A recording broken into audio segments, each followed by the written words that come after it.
Nagsagawa muli ng disaster briefing si Pangulong Bongbong Marcos kasunod ng pananalasa ng Bagyong Christine. Para sa update magbabalita live si Mobile Journal Julie Baiza. Julie, kumusta yung naging briefing at ano yung mga direktiba ng Pangulo? Cheryl, iniutos ni Pangulong Bongbong Marcos ang pagde-deploy ng lahat ng government assets para sa pagresponde sa Bagyong Christine. Kabilang sa pinade-deploy ni PBBM ang lahat ng available na bangka, aircraft at transportation assets ng pamahalaan kasama ang presidential helicopters.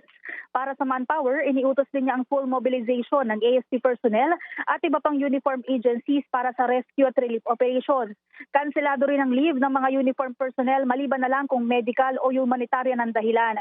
Samantala, sa situation briefing kasama ang ibang ahensya ng pamahalaan dito sa Kalayaan Hall sa Malacanang, iniulat ni DSWD Secretary Rex Gatchalian na napasok na ng dagdag na tulong ang Naga City sa Bicol. Nandoon mismo si Gatchalian na nag-ulat na sa 36 na barangay sa Naga, siyam pa rin ang nananatiling lubog sa baha. Sinaga Mayor Nelson Legasyon naman nanghingi ng tulong sa national government. Kakaunti na daw ang nire-rescue at nakatutok na sila ngayon sa relief operations. Ang pinakakailangan, pagkain, malinis na tubig at mga damit. Problema rin yung kawalang fuel sa lugar. Tinanong na rin ng Pangulo kung ano ang maaaring gawin para sa agarang mapahupa nga ang baha sa Naga. Sabi ni Mayor Legasyon, posibleng mapabilis ang paghupa nito kapag nakapagpasagawa na ng clearing operations ng DPWH. Sa panig naman ng Pag-asa, iniulat nila na 5 malalaking dam ang nagpapakawala na ng tubig. Kabilang dyan ang Ipo, Angat, Bustos, Ambuklaw at Binga Dam.